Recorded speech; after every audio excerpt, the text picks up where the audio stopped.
te doy la bienvenida a Campus Podcast. ¡Vamos, que estamos de estreno! ¡Venga! Aquí estoy con mis compañeros Oliver Oliva y José Antonio Gelado. Hola. Damos inicio a este nuevo podcast, Campus Podcast.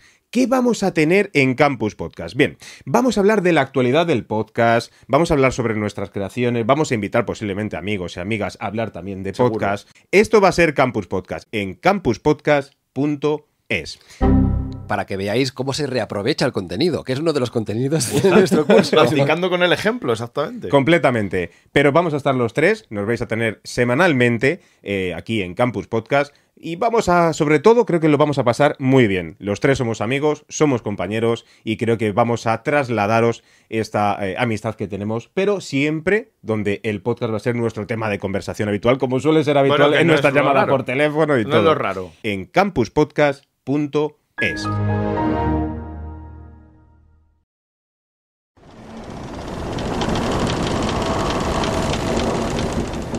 El olor fétido invadía todo el espacio. Al sudor en la humedad pegajosa de la piel y los rostros perlados, una mezcla de efluvios pestilentes llegados de todas partes, de la sentina, las letrinas y del diésel de los motores, provocaba una densa atmósfera, tan densa que incluso podía verse cómo las emociones más angustiosas la atravesaban de proa a popa, filtrándose por cada uno de los recovecos y rincones de aquel interior mínimo y angosto. Al miedo y la ansiedad se unía la angustia de ser localizados por el enemigo, siempre a la caza, en aguas tan al norte, grises y tempestuosas la mayor parte del año. Bajo el agua el sigilo que proporcionaban los motores eléctricos a veces no era suficiente, y una descarga de explosiones invisibles lo hacía vibrar todo con la furia de un gigante, cuya intención pareciese la de zarandear los cuerpos allí apiñados como a criaturas merecedoras del mayor de los castigos. La tenue luz, que a duras penas dejaba ver los instrumentos de navegación y los medidores en la sala de máquinas, iba y venía con cada sacudida. Toda la estructura del submarino se retorcía como un pez boqueando fuera del agua, en cuyas entrañas sus órganos estuviesen a punto de estallar. Los crujidos del acero se unían a los producidos por la respiración alterada y los sofocos de los tripulantes. Los objetos más frágiles, de cristal e incluso de loza, se quebraban. El ambiente se volvía tenebroso por momentos. En aquella atmósfera los hombres, en silencio, se miraban unos a otros buscando el alivio en la mirada del otro. Hasta el capitán, agarrando del antebrazo al más joven de la dotación, un muchacho de 17 años, dio las últimas muestras de afecto mientras en el frío y oscuro exterior, con estrépito, los estallidos no cesaban, desmembrando a aquel lobo sin manada. A Son de Mar, el podcast para marinos y amantes de la navegación.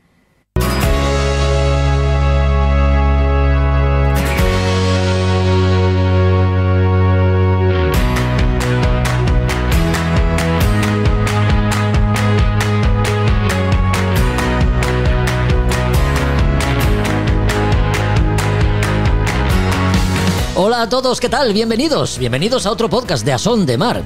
En el capítulo de hoy, ya sabemos que eso de vivir el presente se ha convertido en una buena filosofía de vida, pero hoy pasamos del presente. Viajamos al pasado y miramos al futuro a través de la construcción naval. Dos barcos protagonizan este capítulo. El San Juan Nepomuceno, navío de línea del siglo XVIII que encontró su final en la batalla de Trafalgar y que un grupo de expertos historiadores e ingenieros navales se ha propuesto reconstruir en Santander, y el USV Challenger, el primer barco no tripulado salido de las gradas de Gondán, astillero que cumple 100 años en el mismo entorno donde su fundador construía pequeñas embarcaciones de madera para la pesca litoral en la ría de Leo. Fernando Ceballos, presidente de la Asociación para la Reconstrucción del San Juan Nepomuceno, y Álvaro Platero, vicepresidente de Astilleros Gondán, nos visitan para hablarnos de estas dos joyas de la construcción naval en España. País, por cierto, de larga tradición naval, como nos gusta recordar en cada episodio. También hoy incorporamos una nueva sección que hemos llamado Con Nombre Propio. No encontramos título mejor para un espacio cuyos protagonistas han inspirado grandes historias. Navegantes oceánicos que en solitario han escrito las aventuras más épicas, algunos dando vueltas alrededor del mundo, aunque no hace falta tanto para dar fe de ser un buen marino, como iremos descubriendo a través de los personajes que conoceremos de la mano de Juan Meredith. Los libros de Librería Robinson y los análisis de Roberto Bucetas, que en este podcast también quiere hablarnos de los elementos constructivos de un barco, en concreto de las piezas que formaban parte de las proas y popas de los barcos de madera y cómo han ido evolucionando estos. Son los contenidos que completan este podcast. Recuerda que también te pedimos tu opinión. ¿Te gustaría que algunos de nuestros contenidos estuviesen en YouTube? Puedes darnos tu parecer a través de cualquiera de las plataformas que emplees para escucharnos. Comenzamos.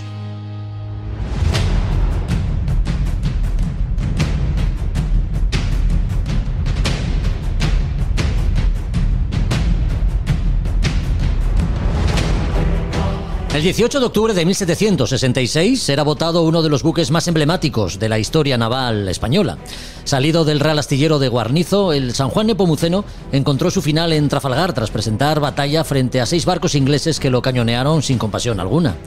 Hoy la Asociación para la Reconstrucción del San Juan Nepomuceno quiere volver a recuperarlo cual ave fénix para traer al presente parte de nuestra historia y con ella el recuerdo de los valientes que buscaron la absolución de Dios, aun sin saber lo que les esperaba en la batalla. Así reza la consigna que el comandante mandó decir al capellán del navío minutos antes de iniciarse el combate.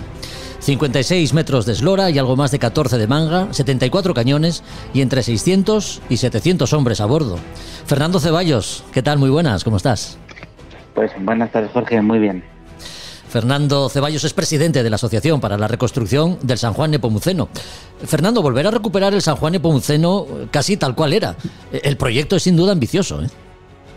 Sí, la verdad es que tenemos un proyecto ambicioso entre manos, pero es tan ambicioso por 2 aspectos. En primer lugar, porque la propia historia de nuestro querido buque es ambiciosa, y en segundo lugar, porque recuperar la carpintería de ribera y los oficios tradicionales del bosque son igualmente ambiciosos. Desde luego. Pero, sí. Pero no podemos seguir perdiendo oficios tradicionales y conocimiento, porque estamos empezando a perder no bienes económicos, sino bienes culturales, y esto sí nos parecía muy preocupante. Así es. Oye, durante mucho tiempo, antes del siglo XVIII, la construcción naval se hacía sin planos. Hábiles carpinteros de ribera hacían realidad, digamos, los encargos de particulares en su mayoría, ¿no? Al San Juan Nepomuceno ya le cogen otros tiempos. ¿Cuánta información manejáis del barco? ¿Existen planos, Fernando? Sí. Pues del barco, por hacer un resumen, tenemos diferentes tipos de documentación. Sí. Cuando hablamos de documentación técnica, tenemos tanto planos como reglamentos de construcción, y cuando hablamos de otro tipo de documentación textual, táctica o estratégica, tenemos diarios de combate, relaciones de los comandantes, ¿no? Entonces tenemos esos 2 tipos de documentaciones. Por la parte de documentación, por la parte técnica, lo que tenemos es el plano de formas original de Gautier, que trazó, el cual trazó en Guarnizo en abril de 1765, que es, de alguna manera, es el primer plan nepomuceno, ¿no? Hay unas ideas generales de cómo serían sus líneas de carenas, sus formas de la obra viva y, por supuesto, pues la disposición general de la obra muerta. Ya. Pero con ese plano, que en principio ese plano solo nos da la piel exterior, ¿no? Entonces, con el reglamento podemos saber cómo era cada pieza y cómo tenía que buscarse cada pieza en el bosque, y si sumamos las 2 cosas, tenemos más o menos a grandes rasgos cómo era el San Juan Nepomuceno y cómo se podría construir. Qué bueno. A la documentación técnica, que claro, es importante, ¿no? Para llevar a cabo la construcción del barco, se une, como has comentado, la historiográfica, ¿no? Digamos que conocer el contexto en el que el San Juan Nepomuceno desarrolló su actividad y los avatares que lo llevaron a protagonizar algunos de los hechos más relevantes de la historia, también se hace imprescindible, ¿no? Claro. Sí, efectivamente, porque por un lado, por 2 cosas. En primer lugar, porque cuando hablamos de cada evento en el que pudo participar el San Juan Nepomuceno, siempre vamos a tener, o siempre tenemos relaciones generales, cuando el barco va en escuadra, del comandante de la escuadra de otros buques. Pero con el Nepomuceno tenemos la suerte de que tenemos muchísimas diarios de navegación, diarios de combate, partes y otra documentación de cada una de las campañas de las que participó. Bien sea la expulsión de los jesuitas en el año 67, desgraciada expulsión, bien sea su participación en la Guerra de la Independencia de los Estados Unidos, o por ejemplo en la Batalla de Trafalgar, en la que, como sabéis, Moyúa y Churruca fallecieron, pero los siguientes oficiales redactaron el correspondiente parte del combate. Ya. La construcción de este barco se hacía siguiendo las normas que regían, imaginamos, ¿no?, a los buques de línea de la época. Se construye en Guarnizo. ¿Cómo fue el proceso, Fernando?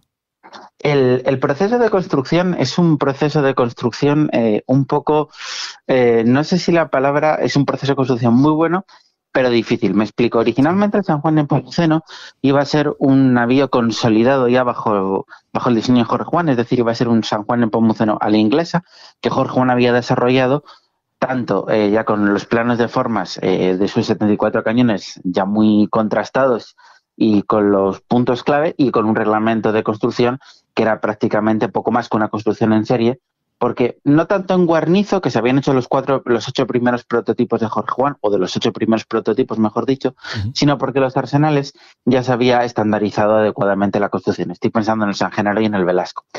Pero claro, en un primer momento, a partir del año 64, si os acordáis, en el año 61 ya se había firmado el primer pacto de familia. España y Francia empiezan a llegar a una profundidad estratégica muy importante. Y con esa profundidad estratégica muy importante, y aquí es donde viene la novedad del Nepomuceno, Arriaga y Carlos III y el ministro Grimaldi deciden que España necesita operar con los franceses y para ello tenemos que construir navíos similares. Y por eso viene Gautier a Guarnizo y diseña el Nepomuceno. Pero el Nepomuceno no es un buque francés construido en España.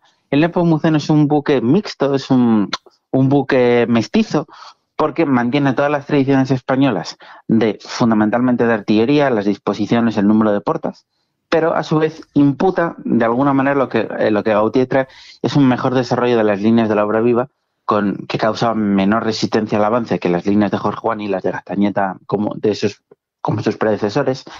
Y eso daba un poquito más de velocidad, un poquito más de maniobrabilidad al buque y una armada, y teóricamente, por decirlo de alguna manera, una armada española con buques como el Nepomuceno, con una armada francesa, serían muy parejas y podrían operar mejor.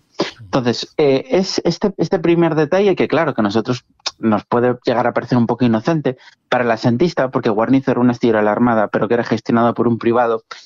De alguna manera, eso causa un prejuicio, ¿no? Porque se había preparado una madera para el diseño de Jorge Juan y luego habrá que volver a cortar madera y prepararla para el diseño de Gautier, ¿no? Ya. Pero bueno, más allá de ese problema, tenemos que destacar que fue una construcción razonablemente rápida, razonablemente eficaz. No he encontrado documentos que incidan respecto a que el trabajo se hiciera mal o que hubiera algún tipo de problema, ¿no? Entonces, en Guarnizo se construye el barco. Es muy interesante porque el Nepomuceno no es únicamente un barco montañés, es un barco que se construye en Cantabria, pero utiliza madera cántabra, pero también utiliza madera burgalesa. También, a diferencia de lo que era tradicional, por ejemplo, trae tanto la jarcia como la jarcia y los productos metálicos del País Vasco, y por ejemplo trae también los cristales de Segovia, ¿no? Entonces es un barco que es un barco muy nacional, es un verdadero proyecto de nación, en el sentido en que diferentes partes de España aportan en el barco. Oye, vosotros desde la Asociación para la Reconstrucción del San Juan Nepomuceno queréis replicar el proceso de construcción contando con las tecnologías más avanzadas de las que podáis echar mano o replicando incluso el mismo modo de construcción de la época, Fernando. Pues, como bien has dicho, Jorge, esas son como las dos opciones que cualquier proyecto que quiera traer a nuestro tiempo una vida de siglos pretéritos se tiene que plantear. Yeah. Por un lado, la parte más tradicional, que sería construirlo fundamentalmente en roble y con la arboladura en pino y utilizando solo herramientas eléctricas ligeras y de manera tradicional, es la opción que es la opción más romántica, la más histórica e incluso la que, por ejemplo, han seguido nuestros amigos franceses del Hermión. Sí. Sin embargo, en nuestra querida España tenemos un pequeño problema, que es que desgraciadamente no tenemos roble.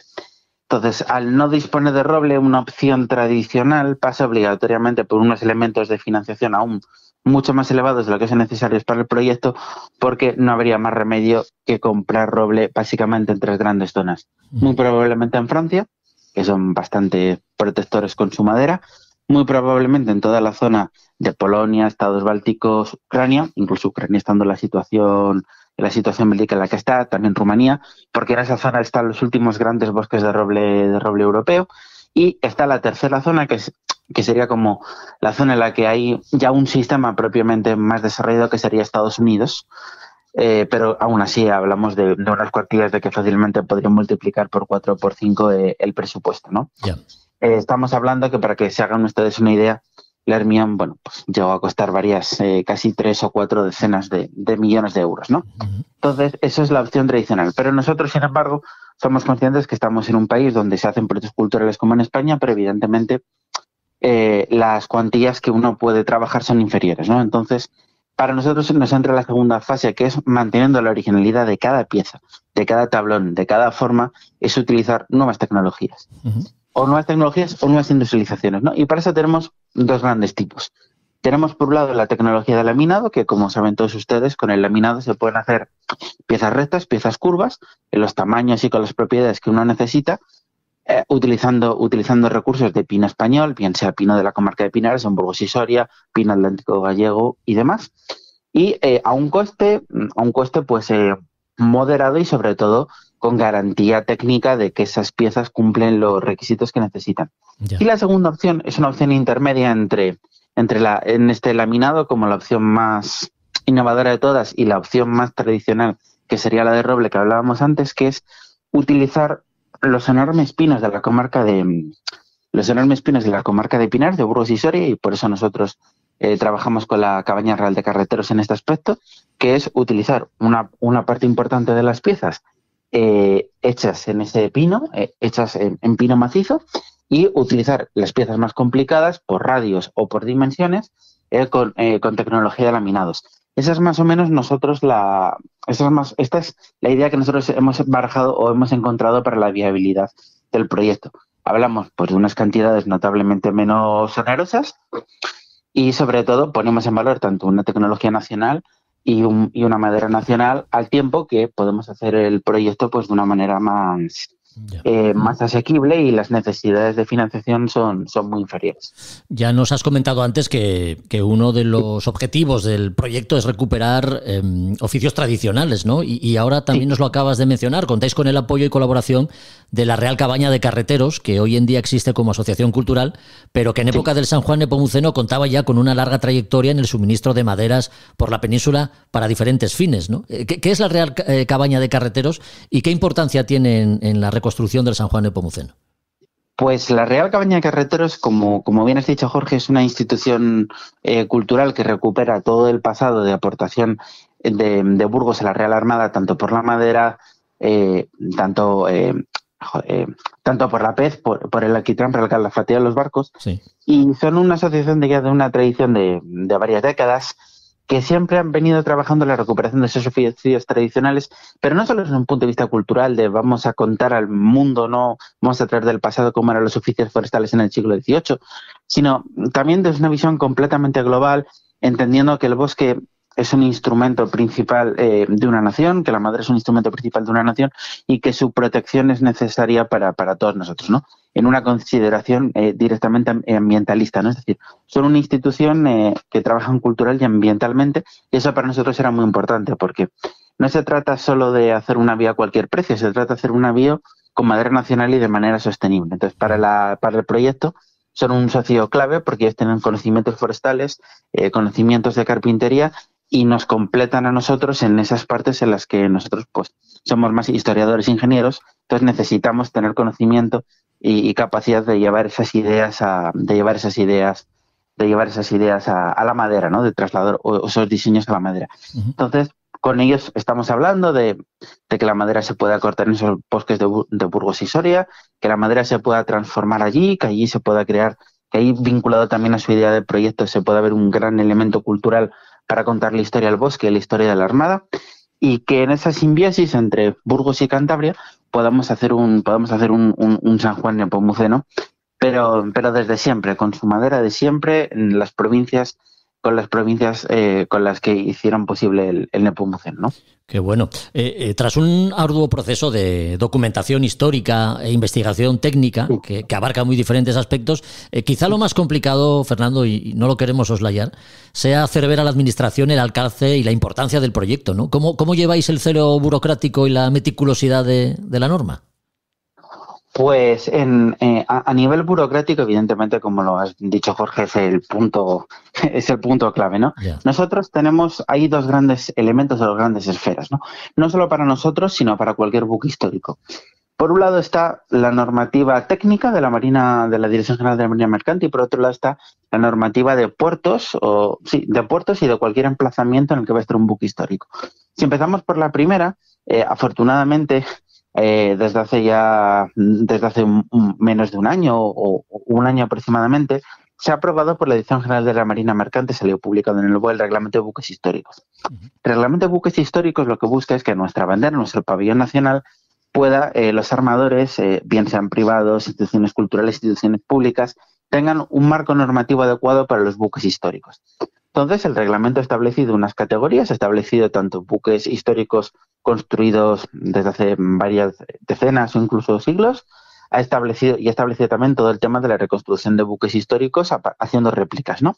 Entonces, con la Marina Mercante ha establecido esos principios técnicos y ha establecido una serie de principios administrativos para que toda la nación se pueda beneficiar de los buques históricos, ¿no? En nuestro caso concreto, sin tampoco complicar demasiado la cosa, por ejemplo, establece que las autoridades portuarias deben, el reglamento de buques históricos establece que las autoridades portuarias deberían deberían hacer que los buques históricos estén exentos de tasas. Aquí es donde entramos en la segunda esfera, ¿no? Entonces, esa reglamentación, que para nosotros y para cualquier buque histórico es muy importante en el aspecto económico, tiene que ser aprobada en la Ley de Puertos del Estado y demás. Entonces, tiene un proceso burocrático que una vez que se aprueba el reglamento se tiene que ir clarificando en los próximos meses, en los próximos años, ¿no? Entonces, toda vez que la Marina Mercante ya nos ha dado el aval, ¿no?, de cómo el Nepomuceno se puede reconstruir siendo claramente un buque con su registro y su abanderamiento, ¿sí? Nosotros empezamos a que nuestra intención es que el San Juan Nepomuceno sea un buque museo que esté en la ciudad de Santander, ¿no?, concretamente en el dique de Gamazo, que es un dique que desde que cerraron los astilleros a finales del siglo XX no ha tenido ninguna utilización cultural naval propiamente dicha. Ha habido proyectos de centros de interpretación y tal, pero que no los han acabado consolidando. Y pues con las últimas intervenciones arquitectónicas del Ayuntamiento de Autoridad Portuaria, pues se ha consolidado en una zona de paseo y cultural, ¿no? Está rodeado del Museo Marítimo del Cantábrico, institución con la que nosotros tenemos una excelente relación y que es la cabeza de la cultura naval en Cantabria, y también pues por ejemplo con la inversión que hizo la Fundación en Aire las naves de Gamazo, ¿no? Entonces, el dique de Gamazo es el espacio adecuado para consolidar uno de los centros de historia naval más importantes de España, ¿no? Que sería pues el San Juan Nepomuceno con el Museo Marítimo en Santander, ¿no? Pero para eso al estar en una zona que es una zona portuaria, por mucho que haya ciertos elementos de cesiones, o eso parece, sí, necesitamos solucionar esa segunda vertiente, ¿no?, que es conseguir las autorizaciones de la Autoridad Portuaria del Ayuntamiento de Santander, del Gobierno de Cantabria también, para poder en el Nepomuceno, y eso es lo que estamos hablando con ellos, muchas reuniones, un arduo esfuerzo institucional, y eso siempre es pues el elemento más complicado, ¿no? Porque cuando hay diferentes instituciones siempre hay diferentes visiones y se trata de conseguir de llevarlos todos pues a un acuerdo para poner allí el Nepomuceno, y eso es lo complicado, ¿no? Yeah. Lo complicado no es encontrar la madre, construir el barco, lo complicado es ponerlo allí. O sea que si finalmente la construcción se lleva a cabo y podemos ver y tocar el San Juan Nepomuceno tal cual era hace más de 250 años, digamos que su finalidad será la de museo. ¿No tenéis pensado que navegue? No, lo importante es que es un museo, lo importante es que con el Nepomuceno podamos contar las historias de nuestra armada, de nuestro pasado de los siglos modernos, de nuestro pasado naval, también de nuestro pasado militar, porque el Nepomuceno fue un elemento también muy importante para el ejército de tierra, por ejemplo con las campañas de Gálvez en Estados Unidos, y eso es lo importante es consolidarlo. Eso sí, nuestra intención es hacerlo no como una construcción singular que se asemeja a un barco, sino como un verdadero barco histórico cumpliendo todas y cada una de las normativas de Marina Mercante, porque es eso, es un buque, pero que no navega, es un buque museo, ¿no? Algo así como un Cutty-Sark, que es claramente un buque, aunque ya el Cutty-Sark, y especialmente desde su última intervención museológica, pues está levantado, no creo ya que lo vuelvan a sacar a la mar, ¿no? Y ya para terminar, ¿quiénes formáis parte de la Asociación para la Reconstrucción del San Juan Nepomuceno? Pues yo tengo el honor de ser el presidente. Yo soy un humilde doctorando en Historia Moderna, ya de hecho estoy terminando mi tesis, y junto con mi codirectora, la doctora Romero Samper, hemos organizado un grupo multidisciplinar al que le hemos dado una forma de asociación para hacer este proyecto, ¿no? En la parte de ingeniería tenemos al profesor Rodrigo Pérez Fernández, que es de la Politécnica, que es nuestro ingeniero y el encargado de todos los aspectos técnicos. Luego también contamos con la colaboración de Fabio Castaño, de Legado Hispánico, y delegado hispánico para toda la parte cultural, de comunicación y de gestión de proyectos. Y luego, junto con ellos, pues tenemos agentes, tenemos otros compañeros como Víctor García González de la Universidad de Málaga, Manes Andrés, que es pintor de historia y socio del legado hispánico también. Y, por supuesto, pues tenemos también a nuestro secretario, a Santiago Toquero del Castillo, que es historiador militar y trabajador en todo el mundo naval, con el que los 6 o los 7, mejor dicho, formamos un grupo multidisciplinar y nos encargamos fundamentalmente de la investigación, la ingeniería y la gestión de proyectos. Y junto con la cabaña trabajamos en todas las labores de bosque, de forestal y demás. De hecho, bueno, tenemos una página que estamos terminando de construir, pero bueno, asocsanjuannepomuceno.es, donde viene todos los que somos, también otros colaboradores que nos echan un cable externos al proyecto, y un poco, bueno, pues los locos o enajenados mentales, que diría uno de nuestros colaboradores, que nos hemos sumado en devolver a España un pedacito de su historia. Varones tan ilustres como estos no deberían estar expuestos al resultado de un combate, sino que su vida debería guardarse preciosamente para el adelanto y progreso de la humanidad. Cuentan que se oyó decir al oficial inglés de la dotación del San Juan Nepomuceno una vez se rindió. Fernando Ceballos, presidente de la Asociación para la Recuperación del San Juan Nepomuceno, gracias por tu visita a Son de Mar. Deseamos contar en este podcast que el San Juan Nepomuceno vuelve a la vida de vuestra mano y esperamos que así sea. Así que mucha suerte con el proyecto y un fuerte abrazo, Fernando. Pues muchísimas gracias, Juan. Ha sido un placer estar con todos esta tarde. Buenas tardes.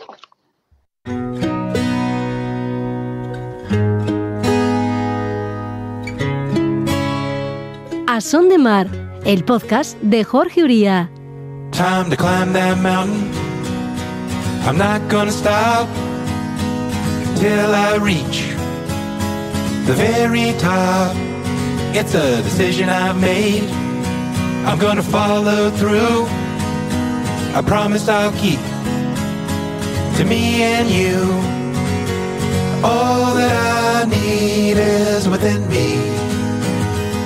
I just have to trust my instinct. I've got the eye of the tiger, heart of the lion, fierce as a dragon. Ain't no denying I'm right on time as I keep on trying.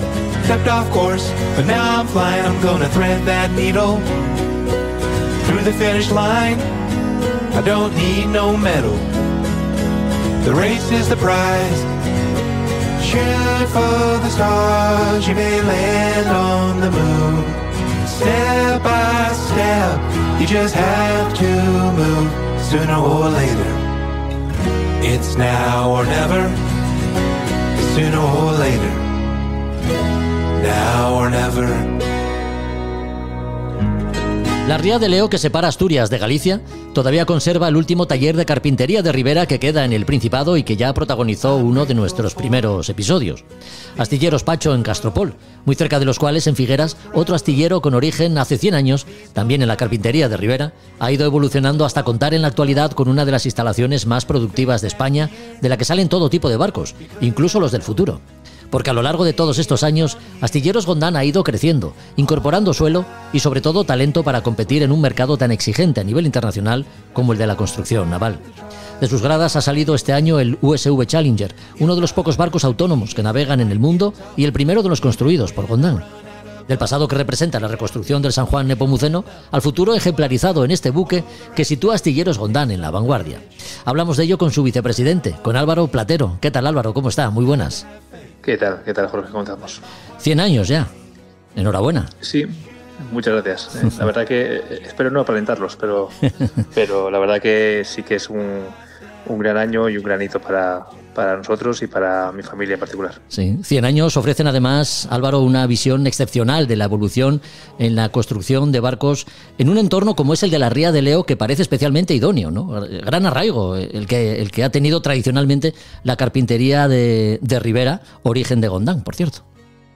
Sí, es así. Y ya no solo desde hace 100 años con Gondán, sino que en esta ría hay registros desde la Armada Invencible, ¿no? De barcos que se han hecho aquí y sí que se nota mucho en el arraigo que tenemos todos los que nos dedicamos a este mundo, al mundo naval, en este entorno. De las pequeñas embarcaciones de madera destinadas a la pesca del litoral a los grandes buques equipados con las últimas tecnologías. Si a don Francisco le llegan a decir qué tipo de barcos se llegarían a construir, ¿cuál hubiese sido su reacción, Álvaro? Pues la verdad que seguro que sería una mezcla entre sorpresa y orgullo, ¿no? Pero realmente ya fue el pionero en su día en buques que de la época contaban con una tecnología muy superior o muy avanzada, ¿no? para lo que era el estándar. Y realmente va un poco en el ADN desde esos comienzos. Él fue el primero en montar un motor de vapor en un barco de pesca, que por aquel entonces era algo como un barco de madera pequeñito, pues era un poco pues impensable que se pudiese realizar, y se realizó aquí en Gondán, y fue uno de los primeros grandes hitos, ¿no?, por los que se dio a conocer. Y bueno, pues desde entonces a hacer muchas veces las primeras instalaciones de equipos a nivel mundial, que se hacían en barcos de uno o de otro tipo, a ser pioneros, a ser, bueno, pues muchas veces un poco audaces en probar ciertas tecnologías que estamos encantados, ¿no?, de que confíen nuestros clientes en nosotros para llevarlas a cabo y bueno, pues ir sentando este tipo de metas y de hitos a lo largo de nuestra historia. Desde luego que sí. Imaginamos también que el paso de la madera al acero representó un hito importante para el astillero, ¿no? Un esfuerzo inversor y de formación, pasando de la figura, digamos, del carpintero a la del remachador primero, al soldador después, ¿no? Esa evolución también hay que tenerla presente. Desde luego, es uno de los hitos más importantes en estos 100 años, no solo para nosotros, para todos los astilleros españoles, pero desde luego que para nosotros supuso además empezar a descubrir y ampliar un poco nuestros horizontes. De la mano del acero, un par de décadas después, vinieron las primeras exportaciones también, que es otro gran hito. Al final, creo que como bien has dicho, en una industria y un mercado tan competidor y tan difícil como es el de la construcción naval, nosotros en su día apostamos por diferenciarnos en calidad, en innovación, muchas veces en sostenibilidad, ya entendida desde mucho antes de que estuviese de moda, ¿no? Y bueno, siempre ha sido un poco nuestra seña de identidad, apoyado como siempre en un equipo fantástico de gente que también forman parte de esa familia Gondán y que muchos de ellos llevan aquí pues las mismas o más generaciones, ¿no?, que yo mismo. Entonces sí que es verdad que todos estos hitos y tecnología que vamos instalando y barcos innovadores que hacemos hablan muy bien de nosotros, pero todavía mejor de la gente que los lidera esos proyectos y que son capaces de pelearse con estas tecnologías y de llevarlas a cabo. 100 años de Gondán, una historia de éxito que no responde ni a la suerte ni a la casualidad, ¿no?, sino más bien al trabajo bien hecho que ha llevado a importantes navieras a poner en manos vuestras sus proyectos. Uno de los últimos ha sido el USV Challenger, barco autónomo encargado por una sociedad noruega, el primero construido por Gondán. ¿Cómo se acogió el trabajo? ¿Qué supuso para vosotros este encargo? Bueno, este barco, que te tengo que hacer un matiz porque si somos precisos no es un barco autónomo, lo cual, lejos de hacerlo menos especial, lo hace más, porque se trata de un barco controlado por control remoto, digamos, a distancia, desde tierra, pero que se puede localizar en cualquier parte del mundo y por conexión satelital se puede manejar desde unas oficinas en Noruega, que es donde está alojada esta empresa, esta joint venture entre tres de los grandes agentes a nivel mundial del offshore y de las operaciones subsea, ¿no?, submarinas. En este caso son de Ostensio Rederi, que es un gran cliente de esta casa, Deep Ocean y Solstad. En este caso decidieron apostar por este proyecto de forma conjunta para poder aprovechar lo que llaman ellos el know-how, ¿no?, el saber hacer de todos esos años de esas tres empresas, en esta industria y que representa realmente pues un granito, ¿no? Porque, como te comentaba, es el primer barco no tripulado que va a ser utilizado en el mundo para tareas de inspección, mantenimiento y reparación de instalaciones offshore y submarinas. Tiene la particularidad de que además lleva a bordo un robot submarino que también será controlado desde tierra, con lo cual a bordo de ese barco no irá nadie y eso permitirá pues, tener una actividad continuada de hasta 30 días de operación y sin tener que parar a repostar ni tener que volver a puerto. Y es un gran avance para la industria que representará cambios pues, muy importantes a nivel social incluso, por el mercado que abre, pero también a nivel financiero, a nivel operacional, para lo que puede representar para unas empresas como estas, prescindir de barcos mucho más costosos, con mucha más gente a bordo, que supone al final pues, más peligrosidad para esos operarios y esos técnicos y que gracias a esta tecnología pues podrán hacer esas mismas operaciones pero desde la comodidad de una oficina o desde su casa. El barco se entregó hace unos meses, se encuentra a día de hoy en Noruega y en breve entrará en servicio. Imagino que llevaréis el seguimiento de todas las pruebas que se están realizando, ¿no? ¿Cómo va el proceso?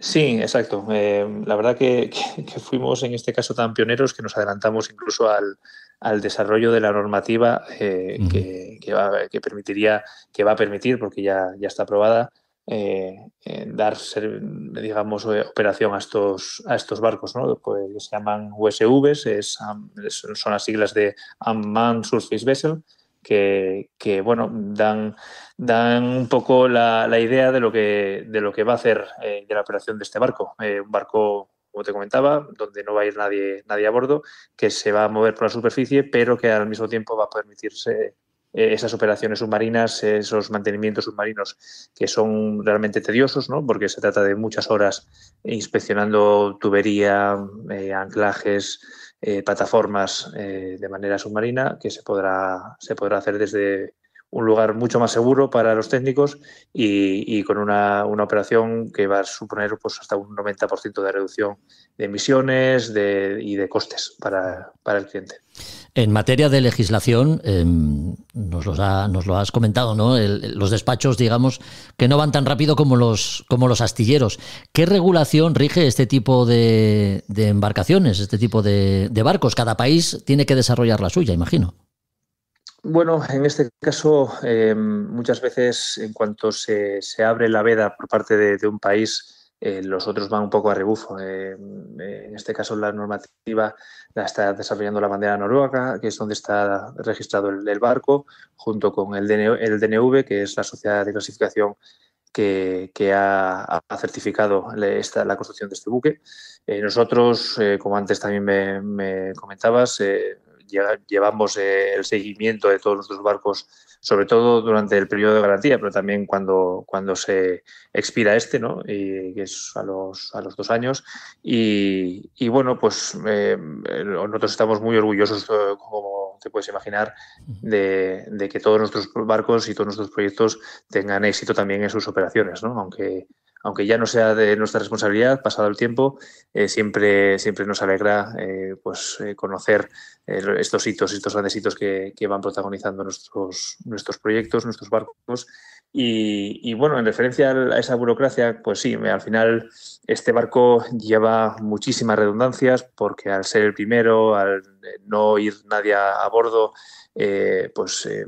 todo lo que genera en un primer momento pueden ser incertidumbres y bueno, ¿y qué pasaría si? Entonces se crean muchísimas normativas para poder dar un marco de seguridad tanto al cliente como al resto de barcos que van a estar a su alrededor y a las instalaciones.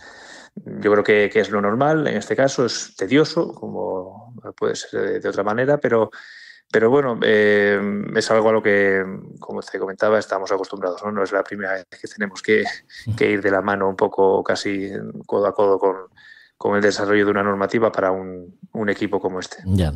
Un barco no tripulado, como es el USV Challenger, que se entregó a Noruega. Imagino que el trayecto de Figueras a Noruega se haría con hombres a bordo, ¿no?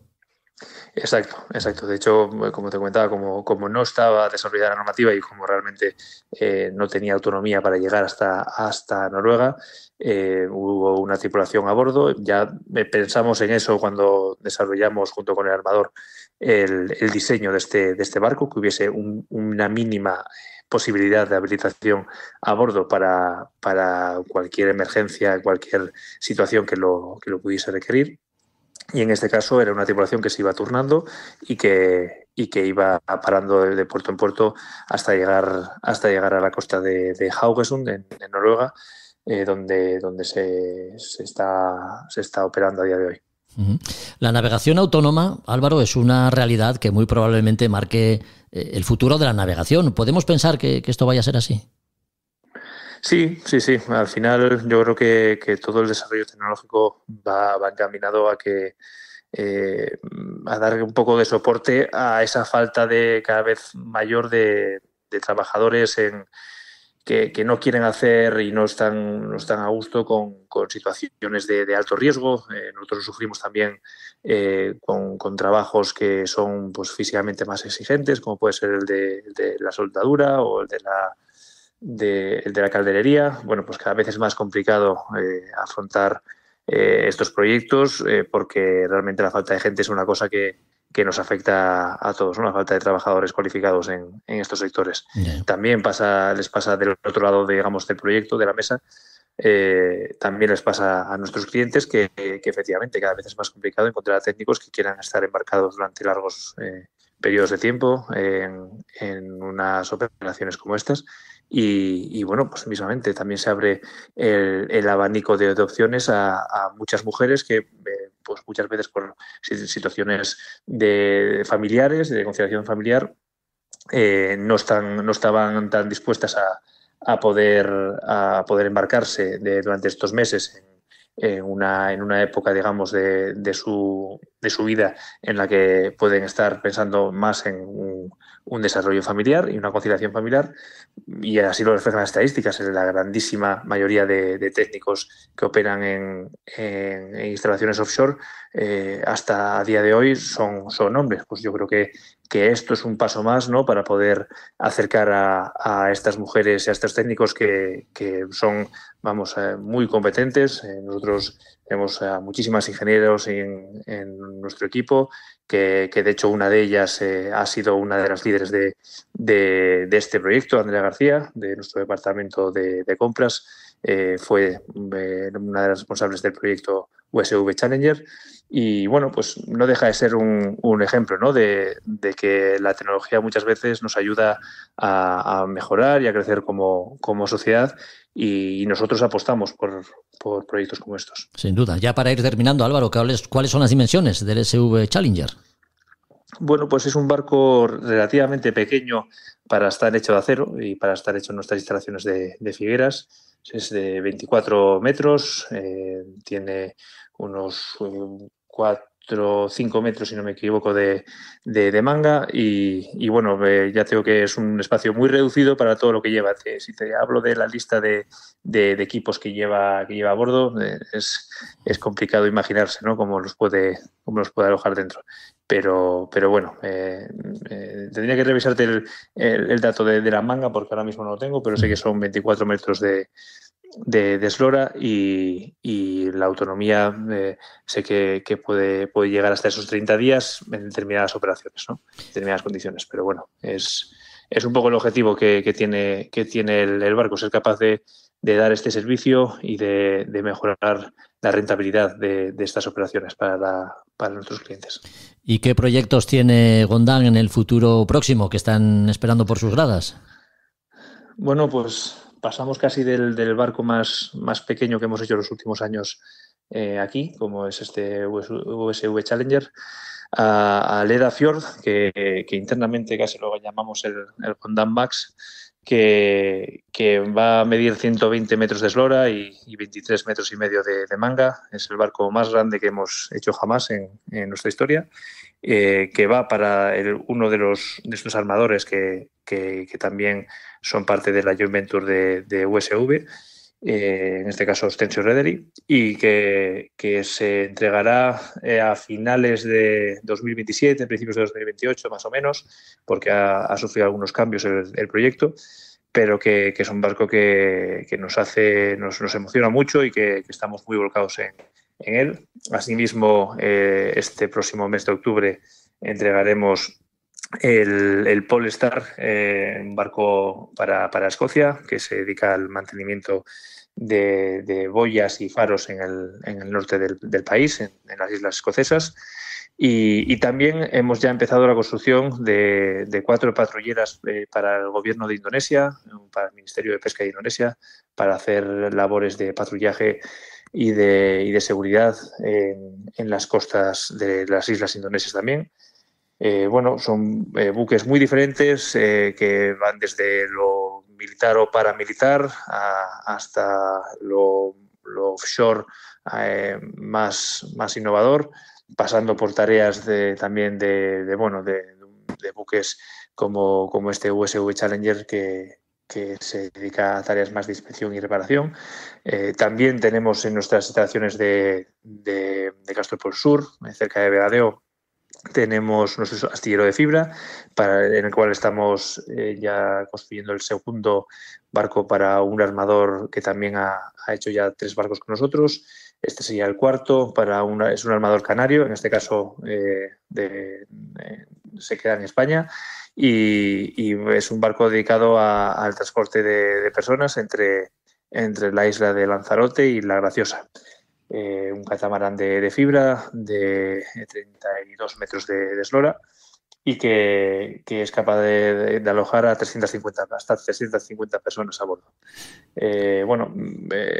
Esos son un poco los hitos en un año muy especial para nosotros, en el cual ya hemos entregado 3 barcos y en acero y 4, si no me equivoco, en la sección de fibra. Entonces, pues un año muy especial y muy bueno, ¿no? para nosotros, la verdad. Desde luego, hay que ver, cuando las cosas se hacen bien, el trabajo no falta. USV Challenger, barco autónomo, no tripulado, uno de los barcos que marcará el futuro de la navegación y que para Gondán, pues sin duda ha significado todo un hito. Con su vicepresidente hemos hablado, con Álvaro Platero. Agradecemos mucho su compañía, Álvaro. Enhorabuena por estos 100 años de historia y a por otros 100. Muchas gracias, Jorge. Muchas gracias.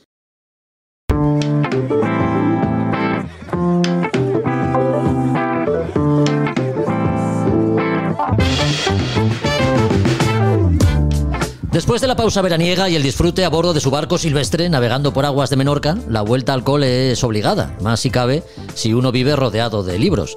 Hasta nosotros llega el aroma que desprenden las estanterías de Librería Robinson, un fijo en nuestra oferta sonora. Volver a contar con Juan Melgar para ponernos al día de las novedades editoriales en el ámbito de las publicaciones náuticas, pues es siempre una buena noticia. Así que le damos la bienvenida. ¿Qué tal, Juan? ¿Cómo estás? Muy buenas. Hola, Jorge, pues es un placer estar aquí de vuelta después del verano. El regreso llega con un libro que nos transporta al mar, como no podría ser de otra forma, ¿no? A conocerlo mejor gracias a la escritura de Hannah Stowe, bióloga y escritora, que también se defiende con la pintura, lo que nos da una idea de la calidad literaria, la sensibilidad hacia la vida marina, digamos, y el rigor científico, ¿no?, que puede tener el libro que hoy nos traes. ¿Cuál es su título? Pues el título es Moverse con el agua y efectivamente la autora es Hannah Stowe, que Hannah Stowe es una bióloga marina inglesa y es británica y además de navegante y artista, o sea, porque todo, bueno, sí, no sé si has tenido ocasión de ver la portada. Sí. Todos son, bueno, está ilustrado así con ilustraciones suyas y la verdad es que ha quedado un libro muy francamente bonito, la verdad. Lo tengo casi terminado, o sea, es mi lectura de ahora mismo y estoy fascinado, la verdad, me está encantando. Qué bueno. ¿Y cómo es su contenido? ¿Qué nos cuenta Hannah Stowe en sus páginas? Nos cuenta un poco, nos cuenta su vida, ¿no? Como suele ser un poco, bueno, suele ser muchas veces común en este tipo de libros, ¿no? Que la gente pues a través de su experiencia vital y de contarnos cómo es su relación con el mar, pues nos descubre muchas veces, ¿no?, facetas del mar que no conocemos o que nunca habíamos visto a lo mejor de alguna manera, o lugares por los que navegan. Entonces Hannah ella crece en Gales, en la costa más occidental de Gales, y tiene siempre muchísimas relaciones de pequeña con el mar, ¿no? Siempre está pues enredando pues por playas, por acantilados, por las rocas, entonces se fija mucho y observa, y siempre le atrae todo lo que es el mar y el mundo marino. Y entonces va intercalando un poco pues cómo crece, cómo se va desarrollando su vida, y todo lo que observa y cómo funciona eso, ¿no? Cómo funciona pues la fauna y la flora, pues también cuando navega y ve pues ballenas, o cuando navega por otros sitios y ve, bueno, todo un poco esa relación con el mar, la verdad, y la verdad es que está contado de una manera que no lo sueltas, la verdad. Qué bueno. Está muy bien. La mar como gran y única protagonista de un libro que puede ser de interés para quienes tienen sensibilidad ecológica, pero habitan en tierra, por decirlo de alguna manera, y también, por supuesto, para navegantes, ¿no, Juan? Pues sí, exacto, es para más cosas, ¿sabes? O sea, si uno tiene sensibilidad marina y está en tierra, pues con esto se va a transportar uno al mar y a sus secretos y a sus misterios, ¿no? Un poco, pero vamos, todo también al navegante y al que navega, al que tiene más contacto con el mar, también le va a gustar mucho el libro. Sí. Antes nos has dicho algo de cómo está escrito. Digamos que es un repaso científico a los retos de nuestros mares frente a la contaminación y plastificación, y un diario de a bordo, ¿no? Más o menos esa es un poco sí, la idea. Diríamos que es un poco esa mezcla, ¿no? Porque eso explica, pues de repente ve algo en el mar, ¿no? Un animal, y entonces nos cuenta pues cómo consiste, cómo funciona, o sea, el tipo de especies que hay, cómo interactúa con otras especies, cómo se comportan, cómo son. Pues le gustan mucho las ballenas y sus parientes más cercanos, pues todos esos los describe muy bien y nos los cuenta muy bien, cómo interactúan los grupos diferentes de estos animales marinos. Sí. Y la verdad es que es muy interesante. Ellas también, pues muchas veces, como todos estos navegantes, es una historia también personal de superación de dificultades que siempre pues resultan inspiradores. Una nueva publicación de Almayer. ¿Con qué gusto lo publica todo, eh? Pues la verdad es que Almayer está haciendo un trabajo fantástico. Ya cuando termine estas páginas ya me habré leído todo el fondo de lo que han sacado en su corta andadura, pero bueno, creo que nos traen ahora interesantes novedades, o sea que hay que estar atento. Qué bien. Por cierto, hemos hablado del San Juan Nepomuceno en este episodio, de la reconstrucción que se pretende llevar a cabo en Santander. Fue protagonista en otro podcast a través del libro San Juan Nepomuceno, Defensa de un proyecto de nación. Creo recordar que escrito a varias manos por los integrantes de la asociación que quiere recuperar este navío, y que publicasteis vosotros, ¿no?, en Librería Robinson. Sí, exacto. Pues con sus responsables, con Fernando, con Fabio y todo su equipo. La verdad es que desde que nos contaron el proyecto siempre nos, no sé, parecía algo fascinante intentar recuperar este barco para poder disfrutarlo, y además de la mano de gente que entiende del tema, porque son verdaderos entendidos y apasionados del mundo de la navegación y de la construcción naval del siglo XVIII. Y el libro efectivamente está escrito por colaboradores del proyecto y además entendidos del tema, y con lo cual pues es francamente interesante de leer. Desde luego, sí. De comentarlo. Y nos alegramos mucho de haber podido echar una mano con el proyecto, y seguiremos echando una mano con el proyecto en la medida de nuestras posibilidades. Sí, ha quedado algo claro después de hablar con Fernando, es la profesionalidad y el trabajo concienzudo, ¿no?, que están haciendo para llevar a cabo este proyecto que, como decimos, es la reconstrucción del San Juan Nepomuceno. Pues al final 2 libros, Moverse con el agua, una historia del mar, obra de Hannah Stowe, que es el libro que ha protagonizado la sección de hoy, y también hemos vuelto a repasar un poquito de San Juan Nepomuceno, defensa de un proyecto de nación. 2 títulos que pueden adquirirse en librería Robinson, entre otros muchos. ¿Qué podemos hacer para ponernos en contacto con vosotros, Juan? Pues lo mejor que se puede hacer es venir a vernos aquí a la calle Santo Tomé número 6, en Madrid, cerca del centro, aunque dentro de unos meses nos mudaremos, ya anunciaremos una nueva ubicación, pero bueno, por ahora seguimos por aquí. Y el que no pueda acercarse en persona a ver los libros y a hablar con nosotros, siempre tiene la página web a su disposición, nauticarobinson.com, o nos puede llamar por teléfono o escribir un email, como quieran, y ya estaremos encantados de ayudar y de recomendar o de lo que haga falta. Pues hasta que haya nueva ubicación y también para después, por supuesto, nosotros aquí te seguimos esperando, Juan, así que hasta el próximo capítulo de A Son de Mar. Pues muchísimas gracias, Jorge. Es un placer retomar esto después de la pausa veraniega. Un abrazo, seguimos adelante. Un abrazo fuerte. Adiós. A Son de Mar, la náutica en un podcast.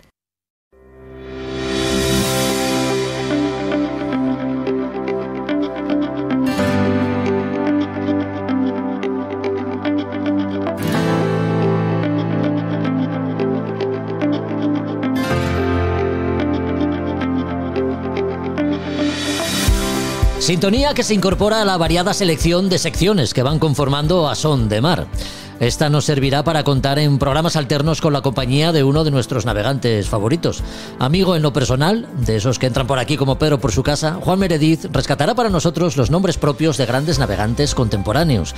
Navegantes solitarios y regatistas de vuelta al mundo que han inspirado a generaciones enteras, más allá de los míticos Éric Tabarly, Moitessier o Sir Francis Chichester. También hay españoles, y muchos que por méritos propios merecen ser rescatados del olvido. De ahí esta sección que hemos titulado Con nombre propio y que capitaneará Juan Meredith. ¿Qué tal, Juan? ¿Cómo estás? ¿Cómo andas? Muy buenas.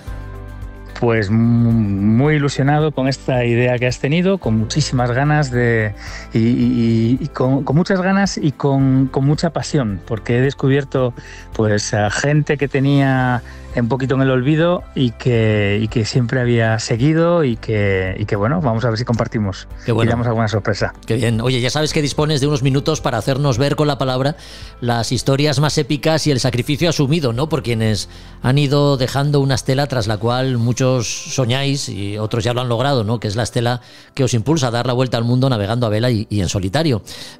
Para empezar, un peso pesado, la figura de Joan Guiu, pionero de la vela oceánica, médico nacido en Cataluña, romántico de la navegación que también supo competir en regatas algo más exigentes, ¿no?, como fue la All-Star de 1976 entre Plymouth y Newport, en la que se perdieron barcos y hasta vidas humanas. Pero cuéntanos más, Juan, de la figura de Joan Guiu. Pues sí, mira, Joan yo lo descubrí en revistas muy antiguas que yo releía y alguna sustraje que cogía en un club de Gijón. Y como eran muy antiguas, llegó esa figura. No tuve la ocasión de conocerle, pero a quien sí conocí y conozco bien es a su hijo, a Tony Guiu, así que le pregunté. Le pregunté por su padre como marino, esas cosas que no vamos a ver en internet. Uh-huh.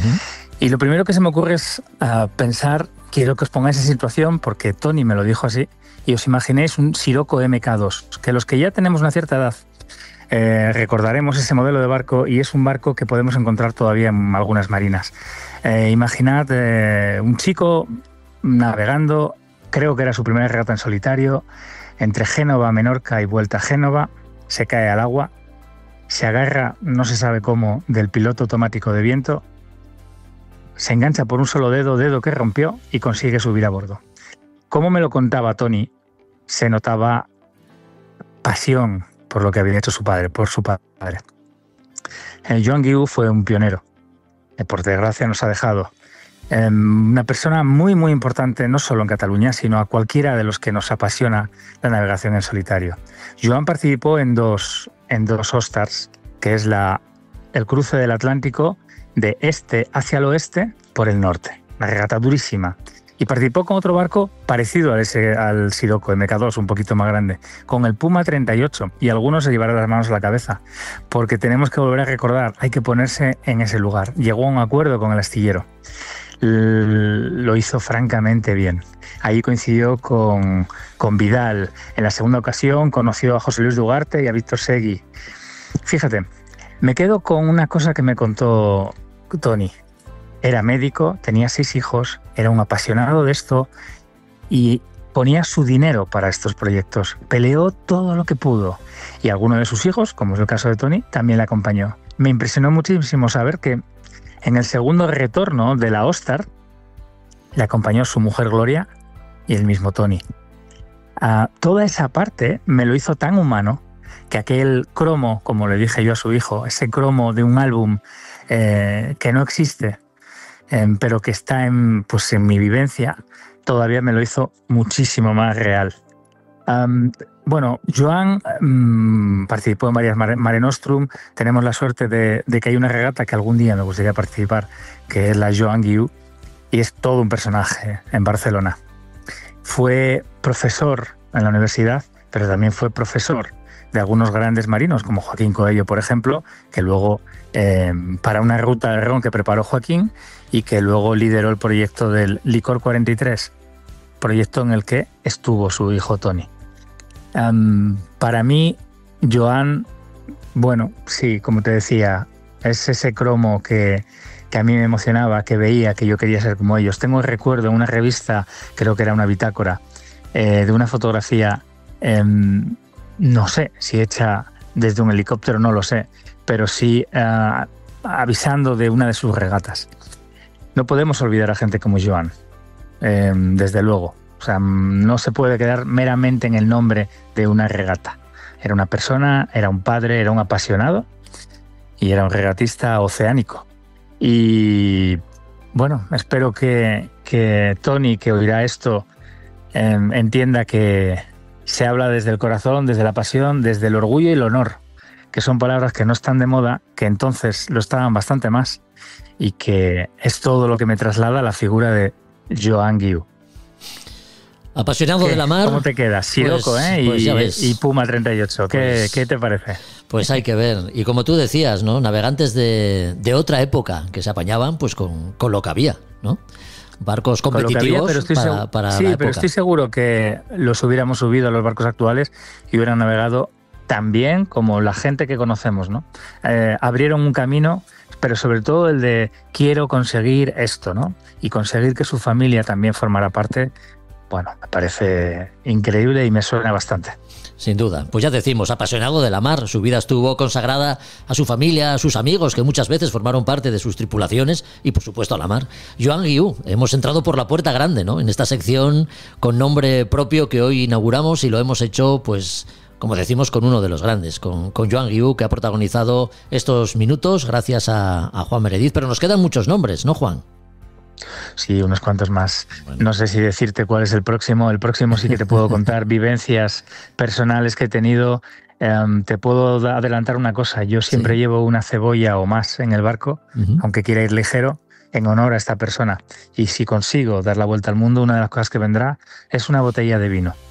Y brindaré por este navegante. Y alguno ya sabré a quién me estoy refiriendo. Brindarás en su nombre. Nosotros de momento pues no lo diremos, porque eso lo reservamos para los próximos minutos con nombre propio, así que aquí te esperamos. Juan, hasta la próxima. Un abrazo fuerte. Un abrazo a todos.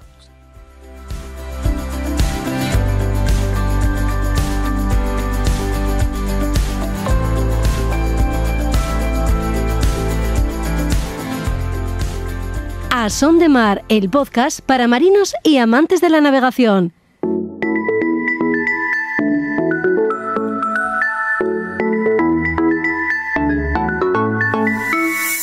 En un programa como este, en el que hemos dedicado buena parte de los minutos a la construcción naval, queríamos rematar el asunto hablando con Roberto Bucetas de algunos de los conceptos básicos que forman parte del lenguaje técnico con esas palabras que tanto nos gustan, ¿no?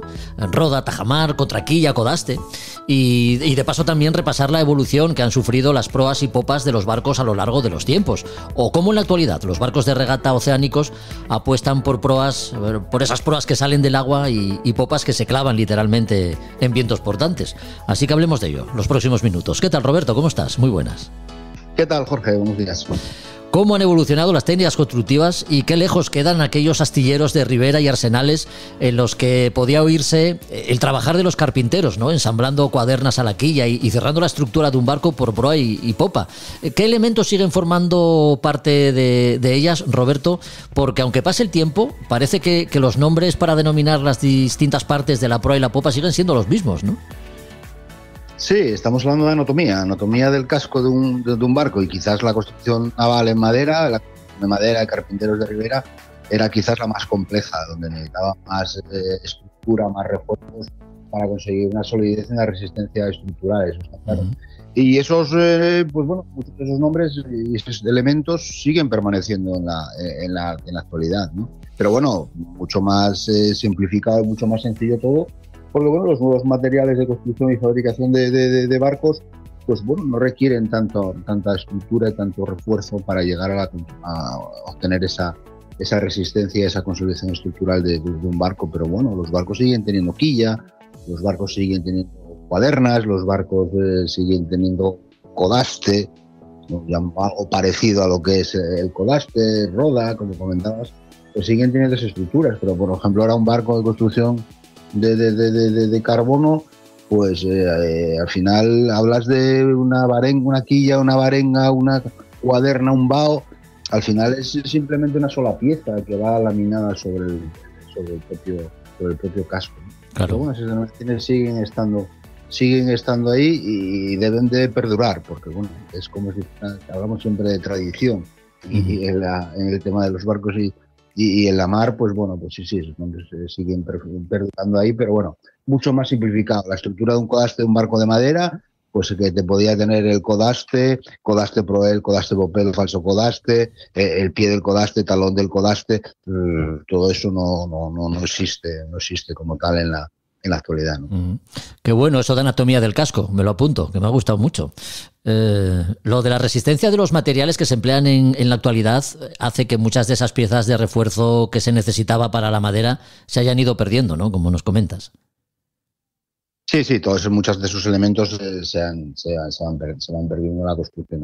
Bueno, construcción un barco de recreo, un barco de pequeña eslora, estamos hablando de barcos mercantes de grandes dimensiones, pues bueno, siguen perdurando muchos, la mayoría de todos esos elementos estructurales dentro de lo que es el barco. Pero también aún así, esos barcos mercantes de construcción de acero, pues fueron poco a poco simplificando, reduciendo espesores, haciendo los barcos cada vez más ligeros. El barco más ligero, pues bueno, al final va a consumir menos, porque un barco no es lo mismo como un barco de mucho desplazamiento que de poco, muy ligero, muy pesado. Pero bueno, también chocamos un poco con la resistencia del propio casco y se llegó a ver que había barcos que llegaban a romper. El Bull Carrier de gran porte partían a la mitad y bueno, la sociedad de clasificación y la administración determinó que sus barcos deberían de aumentar espesores y deben de aumentar refuerzos en zonas concretas del casco para evitar que esos barcos se pudieran. Hombre, era como prueba y error. Vamos aligerando para. Ya. Y aquí que los barcos se nos rompen. Entonces tampoco podemos aligerar tanto. Ya. Siempre buscando la eficiencia, ¿no? De ahí que las proas de los barcos, con el paso de los tiempos, pues también hayan ido cambiando, ¿no? Había proas rectas, lanzadas, las hay con bulbo. Digamos que se hace habitual ver proas invertidas como antaño también, e incluso de esas que salen del agua en barcos de regata con foils, todo ello, como decimos, buscando la eficiencia, ¿no? El mayor rendimiento a menor coste. Sí, por supuesto, ha evolucionado muchísimo el tema de lo que sería las formas de los cascos, buscando siempre mejores prestaciones hidrodinámicas en ese casco, menor resistencia al avance, para que hacer los barcos que sean más rápidos, podemos decir. Y evoluciones en los barcos de recreo y los cascos de los barcos de recreo es algo que viendo fotos y vas viendo una foto de hace, no sé, pues, los años 70, 80, un barco que se me puede venir a la memoria que puede ser un Arpés, un Dufour Arpés, Sí. que es un barco de aproximadamente unos 9 metros, con esos lanzamientos que tenía en la proa y esos lanzamientos que tenía en la popa, o un barco de clase de 6 metros, 8 metros, que ahora siguen todavía regateando y siguen navegando. La eslora de casco podía ser el doble que la eslora de flotación. No te digo el doble, igual estoy exagerando un poco, pero bueno, por ahí andaría con esos lanzamientos tan exagerados, que parecen exagerados ahora en la actualidad. Todo eso fue evolucionando, fue ganando volumen, las proas cada vez fueron menos lanzadas, e incluso llegamos a la actualidad que tenemos proas rectas. Y podemos ver un barco de serie de crucero de vela de 40 pies ahora, y puede ser que la eslora de casco coincida con la eslora de flotación. Si no coincide, estarás hablando de centímetros de diferencia que pueda haber una proa tal. ¿Qué se consigue con eso? Bueno, pues dentro del mismo barco de 40 pies, de 12 metros, pues el barco, si tiene más eslora de flotación, va a ser más rápido. La ecuación de la velocidad límite de casco influye en la eslora de flotación. A mayor eslora de flotación, el barco va a ser más rápido, con lo cual va a ser un barco que va a tener mejores prestaciones, ¿no? Y también, bueno, ganas mucho también en volumen. Todos esos barcos tan lanzados, con proas y popas con tanto lanzamiento, al final el interior del barco, y barcos tan estrechos, porque antiguamente los barcos tenían mucho menos manga, eran barcos que tenían muy poco volumen en el interior, poca habitabilidad. Entonces ahora estás ganando habitabilidad, estás ganando volumen, lógicamente, estás ganando la explotación, el barco va a ser más rápido, y todos los volúmenes fueron desplazándose hacia popa, es decir, que ahora la manga máxima estaba en la mitad de la eslora de los barcos, normalmente en casi todo tipo de barcos, y ahora la manga máxima la tienes en la mitad de la eslora, sí puede ser, pero es la misma que tienes en la popa del barco. La evolución de las carenas, la evolución de los cascos, es una realidad. También hay que decir que muchas veces es una cuestión también de diseños, modas. Ya. Me gusta la así y así de esta manera, y entonces, bueno, los diseñadores y ingenieros navales, arquitectos navales, pues bueno, también están trabajando en el tema, ¿no? Ya, lo que pasa es que en los barcos de regata, sobre todo de vela oceánica, esto de las modas queda como un poco más al margen, ¿no? Lo que buscan es velocidad. Ahí no hay moda, ¿no? Claro, ahí no hay claro, moda. sí, sí. Ahí lo que se busca son modelos matemáticos y prestaciones, y solo prestaciones del barco. Y Claro. bueno, ya estás viendo los barcos oceánicos de regata actuales, todos tienen proas redondas, todos tienen foil. Es decir, eso, bueno, buscas barcos que sean, bueno, lo más rápido posibles y también lo más resistentes. Lo más resistentes porque, bueno, como lo que hablábamos antes, lo aligeramos, buscamos prestaciones y velocidad, pero si el barco se rompe tampoco nos sirve mucho, ¿no? En estos barcos de regata oceánicos llama la atención cómo optan por popas rectas, además con una buena superficie de contacto con el agua. ¿Qué se consigue con ello, Roberto? Bueno, tener mucho volumen en popa. Mira, evolucionaron también los barcos de recreo también ese tema. Mira, me viene a la memoria también un barco muy generoso en popas. Empezaron los primeros barcos planeadores. Sí. El One Design 35, por ejemplo, fue un barco que fue de los primeros barcos que empezó a tener la popa mucho volumen en popa, al objeto de tener un barco que tenga mucha sustentación, mucha estabilidad de rumbo. Y es un barco muy planeador, diseñado para vientos portantes. Mientras los barcos antiguos que comentábamos antes, que eran muy estrechitos, muy afilados, con muchos lanzamientos, eran barcos muy ceñidores. En la actualidad, pues buscas barcos un poco más de navegar con vientos portantes. Bueno, pues es verdad que un barco debe responder al más elemental principio de Arquímedes, ¿no? Pero solo hace falta asomarnos a cualquier marina o puerto para comprobar cómo a partir de ese principio los diseños son variados y para todos los gustos. Barcos que salen efectivamente de estudios de diseño y del conocimiento técnico de los ingenieros navales. De algo de eso hemos hablado con Roberto Bucetas, que ya te quería cambiar yo el apellido, Roberto, y mira que llevas tiempo con nosotros. Hemos hablado de proas, popas, elementos constructivos y evolución. Así que nada, Roberto, muchas gracias por estos minutos y si te parece te esperamos en el próximo episodio. Para cuando queráis, gracias a vosotros. Un abrazo. Chao.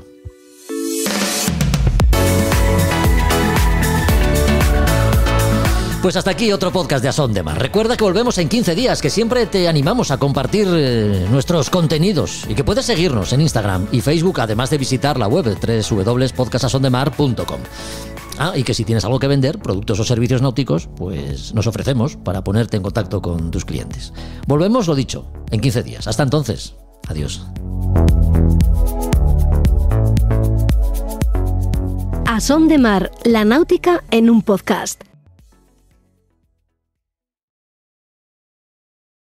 Te doy la bienvenida a Campus Podcast. ¡Vamos, que estamos de estreno! ¡Venga! Aquí estoy con mis compañeros Oliver Oliva y José Antonio Gelado. Hola.